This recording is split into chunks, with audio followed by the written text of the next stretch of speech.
Today on episode number 478, we're going to talk about something that's not really about massaging your message and helping you tackle the technology, but it is something, and hence why it's episode number 478, and this is why we're talking about it, and that is stalkers and podcast hosts. And my goal here is not to scare anybody, but you'll see, we're going to talk with a stalking expert. We're also going to talk about what you can learn from Johnny Manzel, who's a football player, and the fact that we just need to go in with our eyes open. Hit it, ladies. The School of Podcasting with Dave Jackson. Podcasting since 2005. I'm your very own personal podcast coach, Dave Jackson. Thanking you so much for tuning in. If you're new to the show, look, we talk about all things podcasting.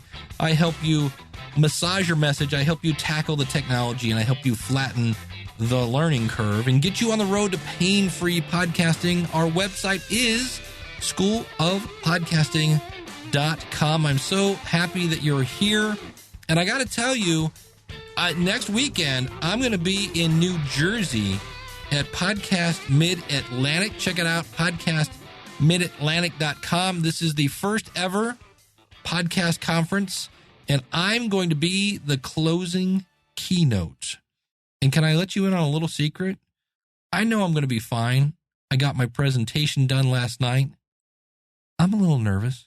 There's something weird about that word keynote and doing something for the first time. I've never been a keynote speaker. I've been featured. They've called it, but this is one of my, no, he's a closing keynote.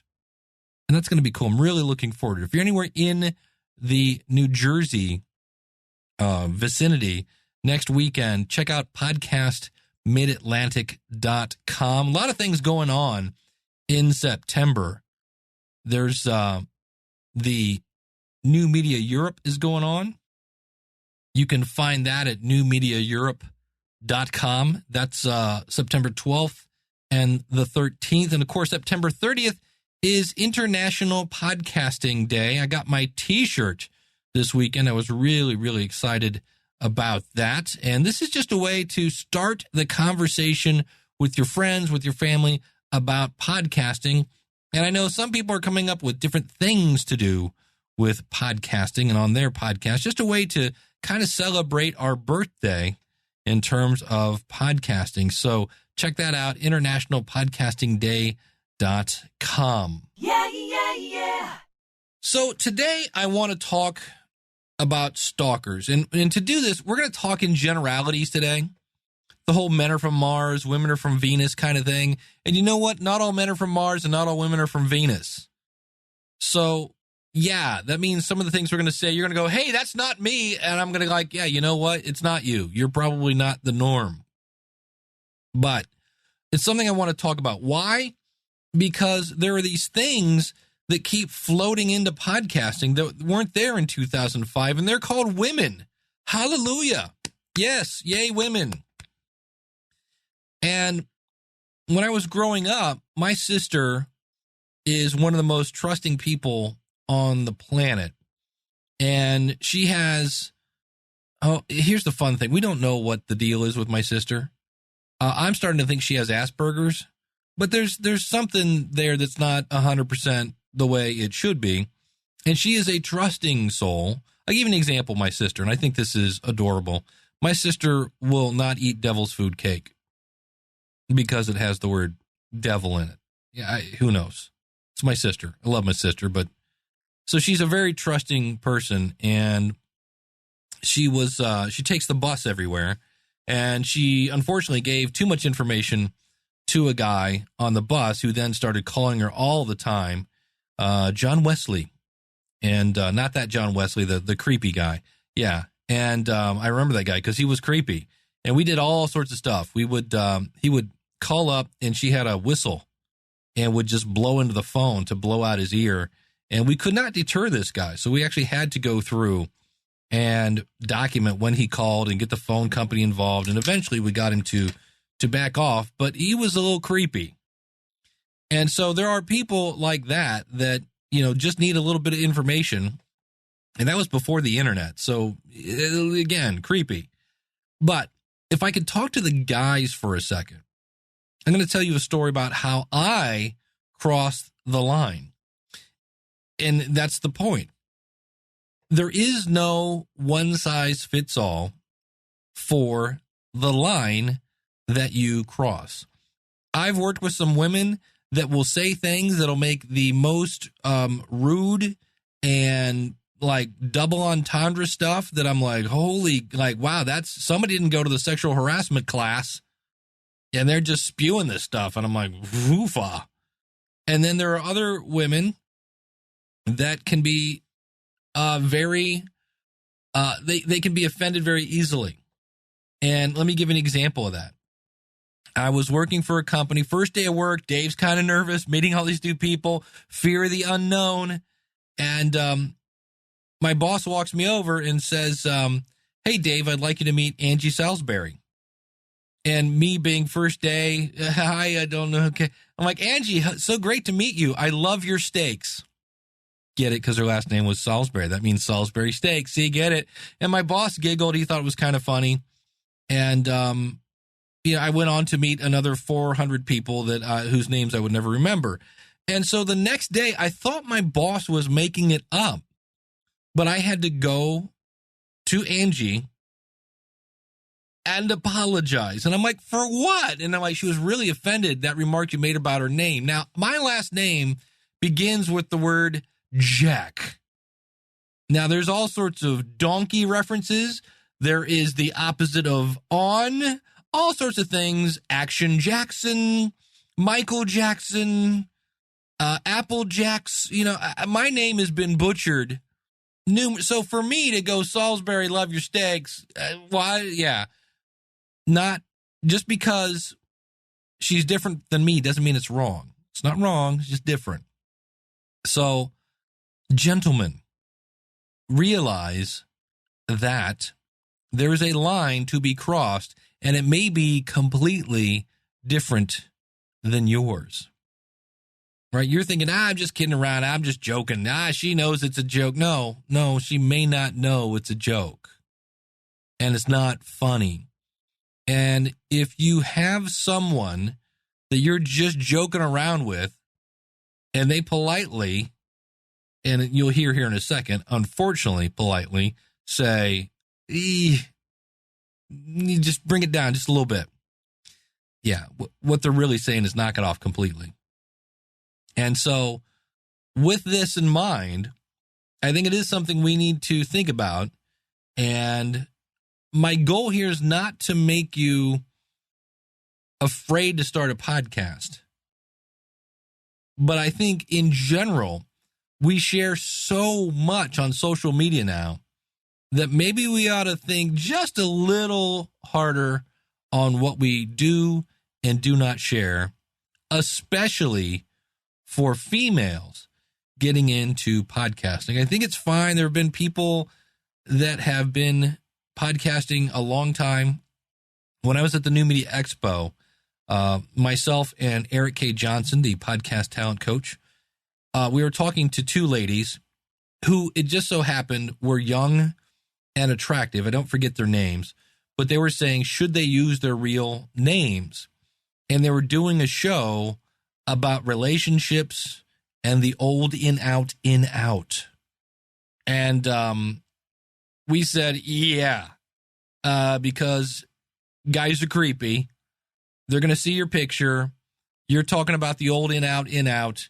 And I would definitely get, you have tremendous potential there to have just a creepathon.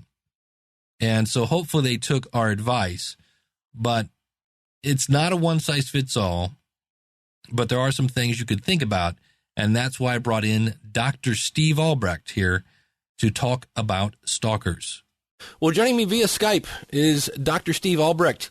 He is first of all, he's a podcaster. How cool is that? He's the host of the Crime Time podcast. You can find him at, it's Dr. Steve Albrecht, and Doctor is just DR, so drstevealbrecht.com. He's been a trainer for over 26 years, so kudos for being a trainer. And in 1994, he co-wrote Ticking Bombs, which is about diffusing violence in the workplace, and one of the first business books on workplace violence. Now, besides his work as a conference presenter and a keynote speaker, He appears frequently in the media and on the internet as a source on workplace violence, security, crime, and terrorism. He has 15 books, including Tough Training Topics, which is a presenter's survival guide, Adding Value Negotiating, Service, love the name of that one, and Fear and Violence on the Job.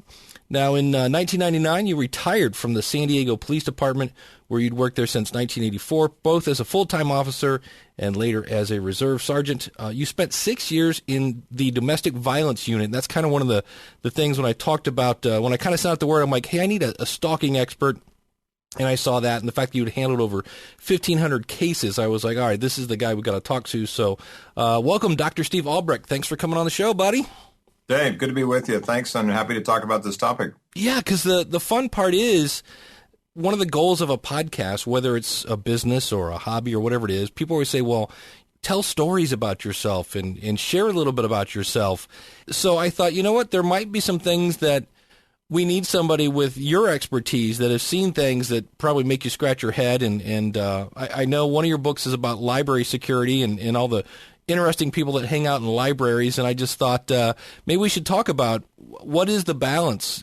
How do you find that balance between sharing yourself and what things should we really think about when it comes to sharing personal information? You know, Dave, one of the things that's really changed from my time in the police department till now is social media and the movement of the internet towards just the technology at the speed of sound.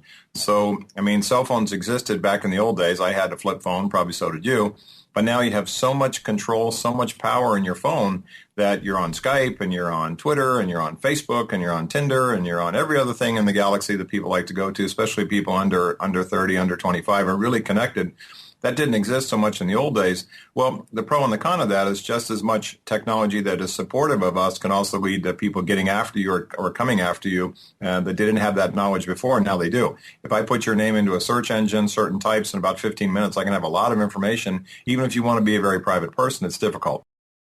Yeah, and that's where, like on your show, you use your real name because, well, it's you and you are the brand. Is that something that we should be thinking about, maybe not using our last name, or should we use a fake name, or where do you draw the line? I think using your name is okay. I think having an identity that's built around the brand that you're trying to do, especially for podcasting, it's all about the brand. But the other part is, how do you compartmentalize the other parts of your life?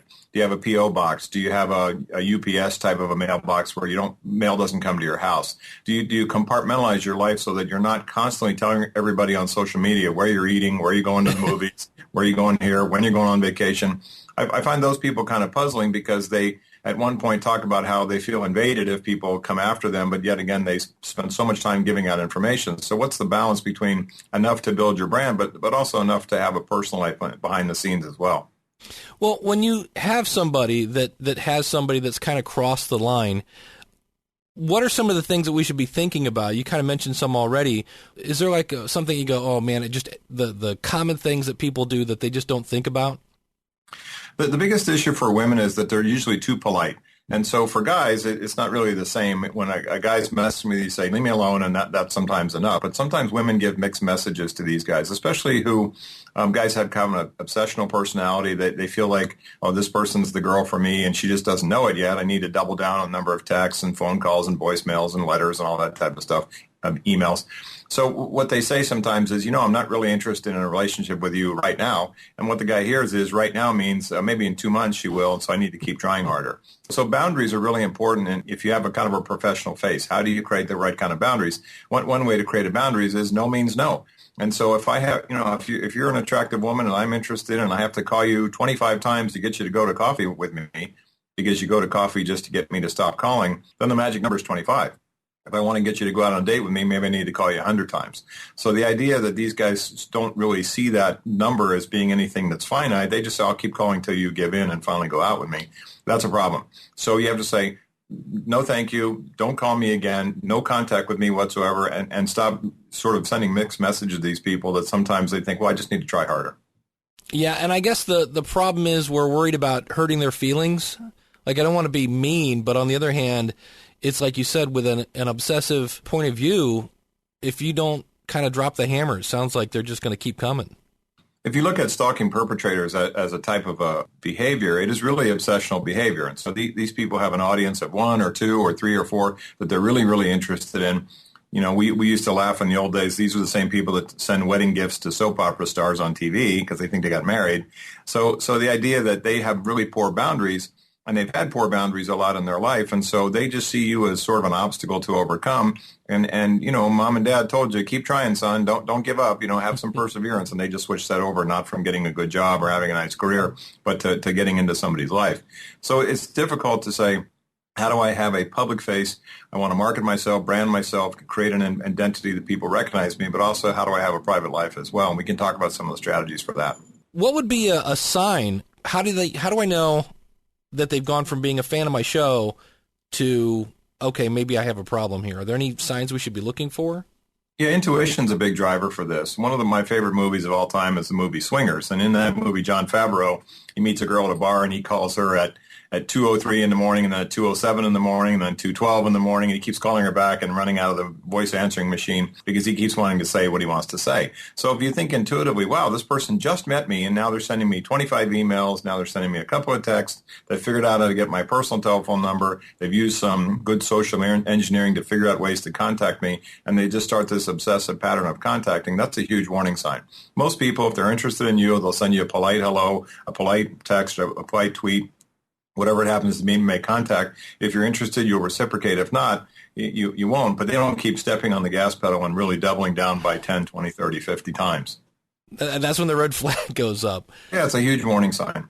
Do you know, percentage-wise, I guess being a guy, I would think there'd be more problems with guys stalking women than women stalking guys? Yeah, you're correct. I mean, it's about 85% male perpetrators and about 15% female perpetrators. So, you know, we have same-sex sexual orientation stalking. We have men being stalked by women, but it's pretty rare. Most women, you know, they recognize boundaries a little bit better than men do. And quite frankly, you know, men have this sort of male testosterone, this male energy that they have to conquest and go out and get this person or this woman to like them or love them one way or the other. It's mostly a male-based thing. You look at guys who go to prison for this crime, they come out and they start right back up again. Prison meant nothing to them. Going to jail meant nothing to them. Going to counseling meant nothing to them. They just start back up again. So that obsessional behavior is very difficult to get off track. You look at people who have done this with multiple victims, especially going after people in the media. They've done it for 10, 15 years. Wow. Well, you'd mentioned things like using a P.O. box if you're going to have anything.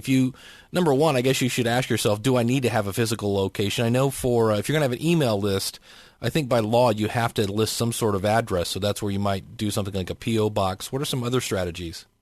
Yeah, the mailboxes, et cetera, the USP, UPS mailboxes type thing, where you have a compartmentalized location where your mail comes in. People want to come and deliver something to you. That's another big thing with folks that are over the top in terms of their obsessional belief. I'll figure out where you work. I'll figure out where you bank. I'll figure out where you go to the gym, and I'll show up there. I've had lots of cases where the person meets this person one time, and then next thing you know, they're showing up at the bar or the gym, and you say, well, how do they know about that? Either through social engineering, through social media, or simply following the person. Or sometimes these guys can be quite clever about it. They figure out where you work, they call up, they ask a lot of questions. When are you going on vacation? When are you coming back? That type of stuff. And people are very polite in the workplace. Sometimes receptionists, secretaries, coworkers will say, oh, yeah, Dave's over here or Dave's over there, and that's how these people figure this stuff out. So I always look at how do you compartmentalize your life and say, I have the right to a private life. My public face might be on my website or my public face is on Facebook, but it's sort of business-oriented. Any kind of contact to me is going to come to a place where I can control it. I get concerned, especially when women put a lot of personal details on what their high school mascot was and things like that. I mean, if I'm pretty clever, I can figure out where you went to school, what part of town you live in about a half hour. Wow, these are the things you don't think about. You're just like, okay, yeah, I was a fighting raider, insert generic kind of thing right here. Wow, okay. What's any fun cop stories let's just scare the pants off everybody. What's the freakiest case you've run into that just somebody just wouldn't stop? Many years ago, I had a case where a woman worked at a bank, and she was a senior vice president, and she began getting these very sexually pornographic letters delivered to her house, and she had a very sort of hidden away house. You know how you have 704 Main Street? Her house was like 704 and a half, which is in the back. And there was no way anyone ever saw it. It was like a granny flat. No one ever saw it from the street. Well, these were being delivered right to her home and on her front porch. So the guy actually knew where she lived. Very sexually provocative and very frightening letters in some detail, always ended by, have a nice weekend with your favorite man. Well, it turns out that after many weeks of investigations, someone that worked probably 3 or 4 levels below her said, have a great weekend with your favorite man. And she did a double take and figured out it was this creepy guy that worked in her same office. Short story long, we find out the guy has priors for this type of stuff, been arrested for it before, managed to figure out where she was based on getting into the company database. And there you go. Got arrested for it and prosecuted. But when you look at some of these cases, you say, well, I'm a very private person. I have a very compartmentalized life. I don't give out my home address. And then you go to some church function or your kid's PTA thing and you put your address on some clipboard of some forms so we can get in touch with you, and they scan that, put it on the internet. So the idea that you have a compartmentalized private life is very tough to do these days, as you know, with so many resources, so many databases out there.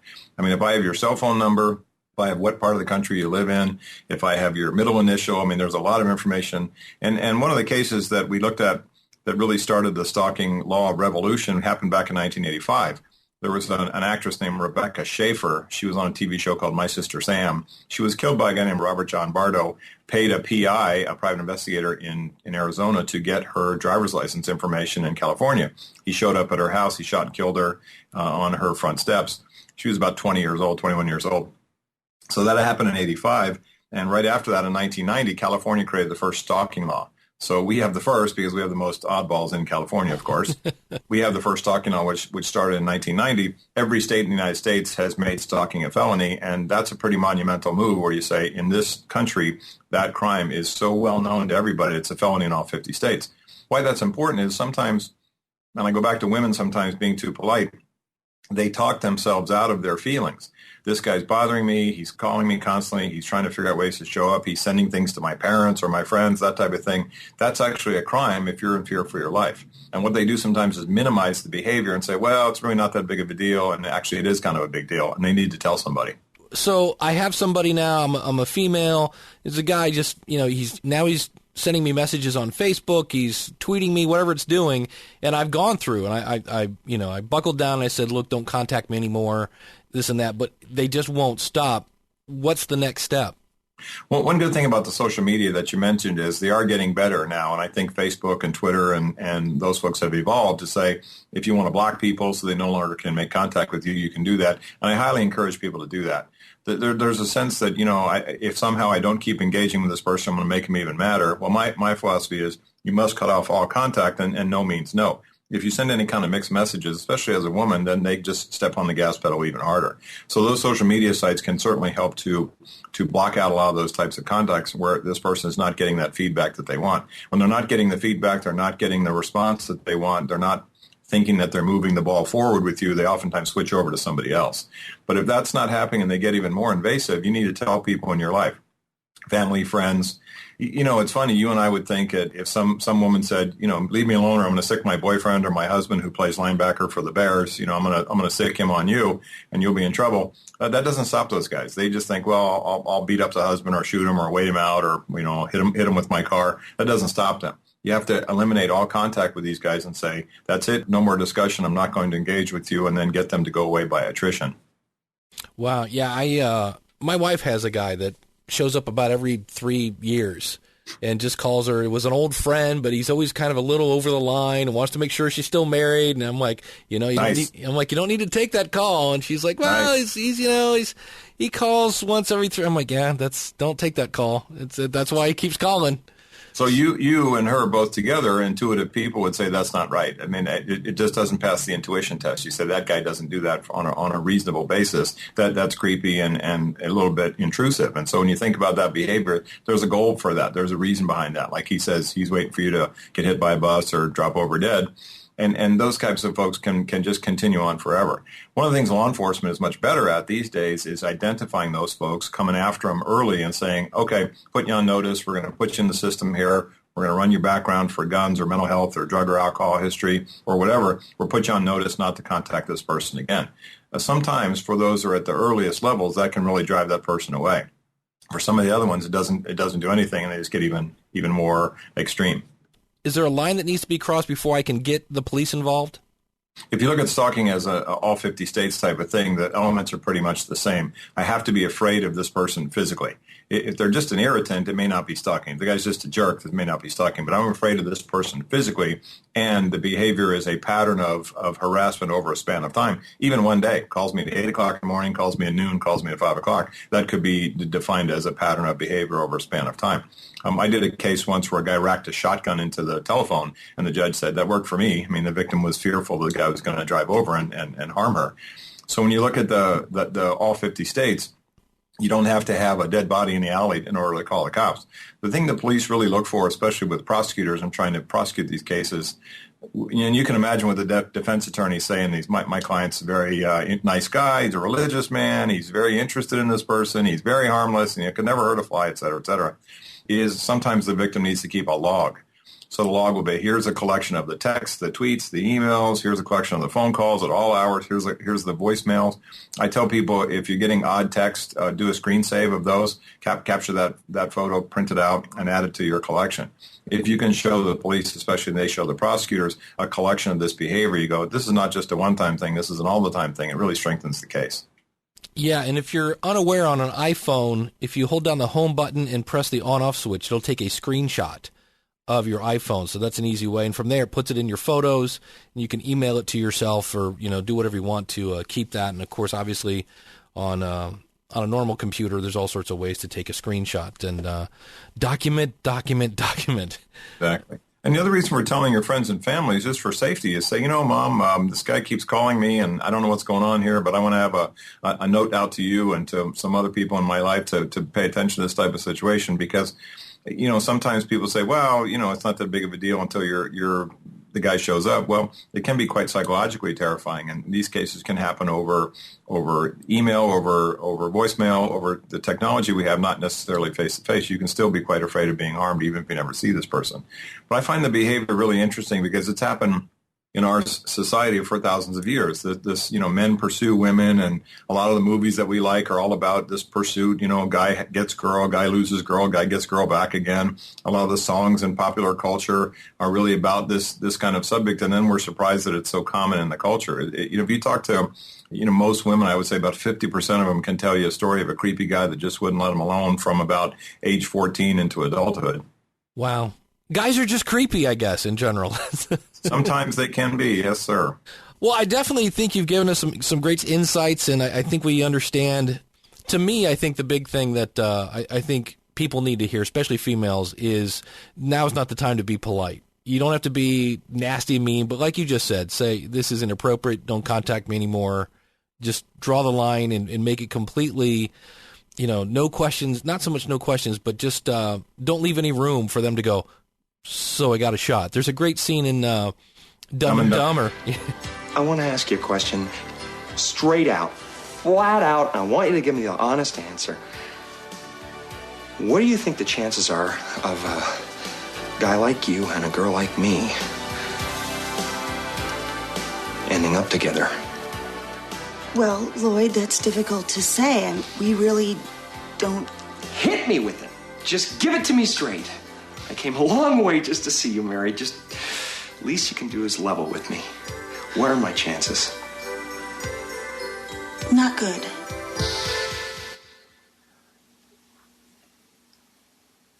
You mean not good like 1 out of 100? I'd say more like 1 out of 1,000,000.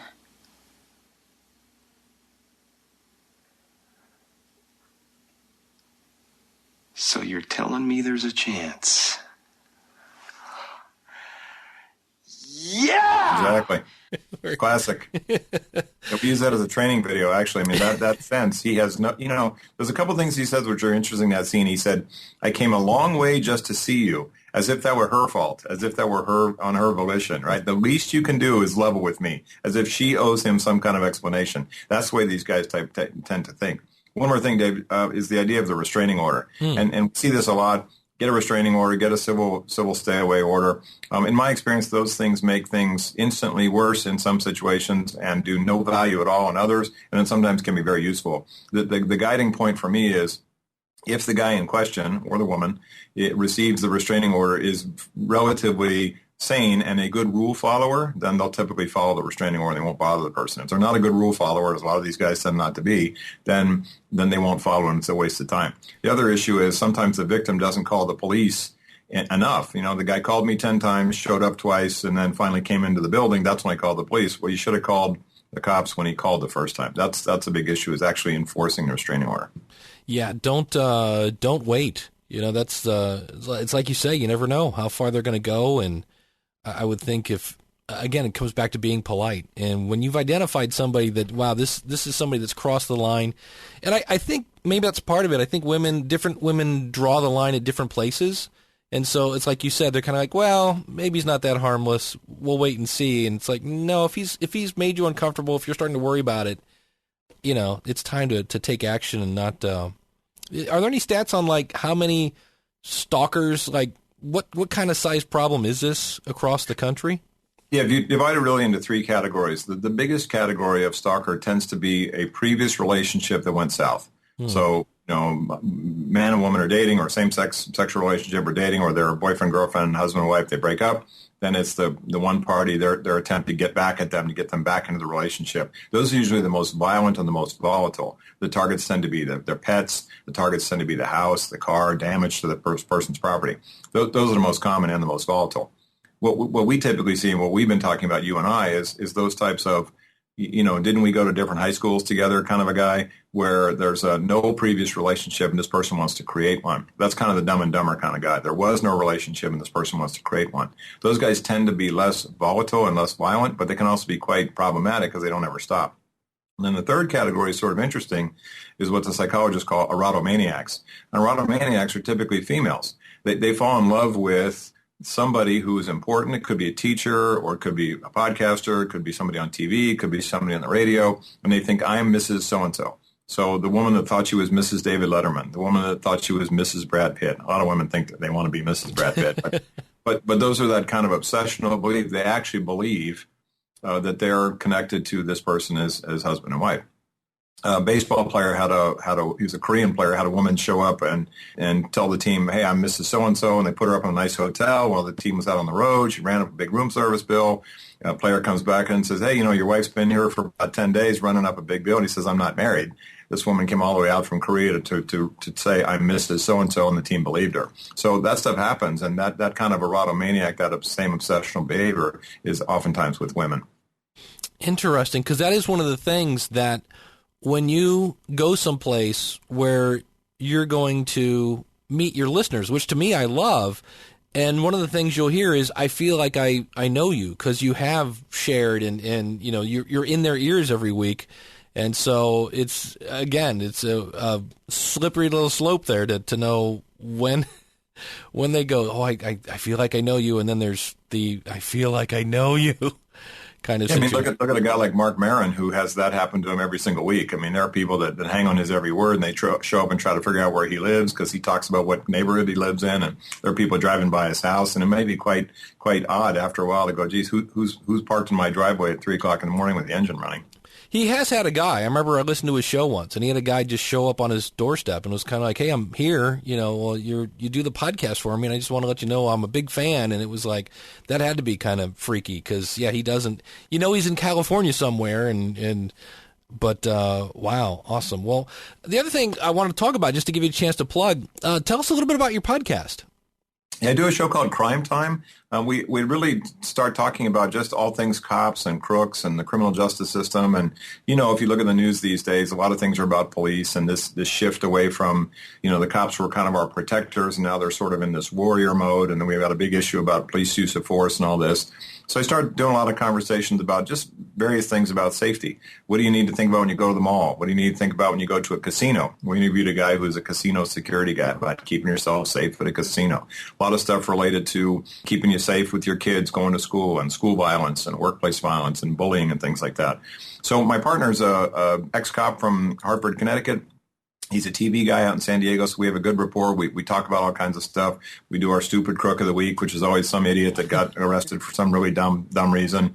We do a little crime quiz. We have fun with it, but we really talk about some serious stuff. And we have an hour, as you know, is a good format to talk about having a guest come in. They do 2 segments of about 24 minutes and talk about their expertise.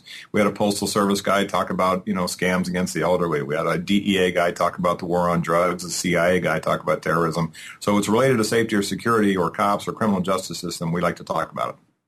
Yeah, I was over checking it out, and just the headlines, I was like, oh, this is cool, and another one, and I was listening to it, and it was like, and that's what I said, when I started listening to where you more or less interviewed yourself on the library security, I was like, what? And you're talking about all the crazy people that because it's free to go to the library. Anybody can go in there. No, it's like, that's the good news is anybody can get a library card. The bad news is anybody can get a library card. Exactly. And, when you think about the library and the stalking business, that's where they're going to use the computer to figure out who's who.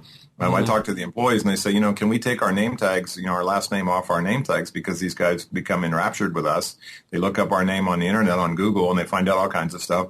I mean, even people who are mentally ill or homeless have pretty good computer skills sometimes when it comes to that social media, and it's amazing what they can find out. And when you think about how connected we want to be so that people know where to get a hold of us for business reasons, it really puts us out there in terms of the exposure in this country and worldwide as well. Again, your website is drstevealbrecht.com. Thanks for coming on the show, man. That's I know I'm definitely nervous now, but that's what we kind of need to do. I think we need to think about this stuff.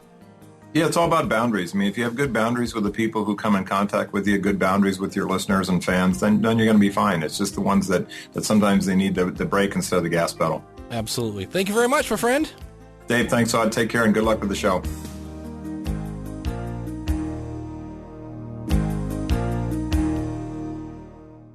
That was an interesting conversation, and I definitely know now what to do if I ever get somebody that is crossing the line. I want to thank so much for drstevealbrecht.com. And again, you can find everything we're talking about today if you go out to schoolofpodcasting.com and then just throw in a /478.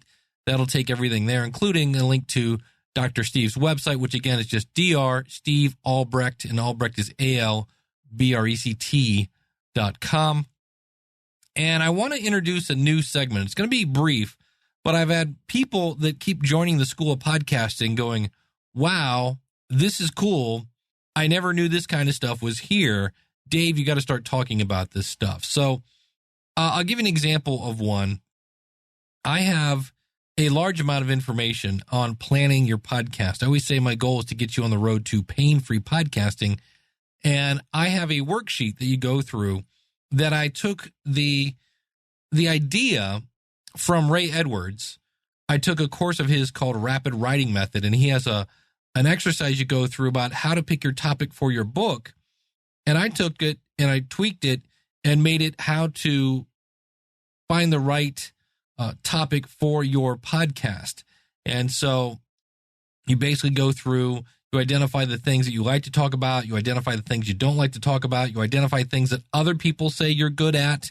It's a whole worksheet to go through. Not huge. It's not a large amount of time to spend on this, but it's a great little tool that's part of the planning your podcast section. So over the next couple of weeks, I'll be talking about the different things that you can do, because the different sections are things like, planning your podcast, moving forward, things like how to pick your name, examples of really bad names. That's actually a pretty humorous example. Getting ready to record, understanding all the different pieces, parts of the podcasting puzzle, understanding RSS, understanding your website, things like that. So that's just a little insight into one lesson at the School of Podcasting. And if you're ready to start, just go over to theschoolofpodcasting.com. We'll take you right there, and use the coupon code LISTENER, LISTENER. September is, of course, International Podcasting Day. How cool would it be if you started right now? You might be able to launch your podcast on September 30th, International Podcast Day. And again, use the coupon code LISTENER, LISTENER, and that'll save you when you sign up at theschoolofpodcasting.com.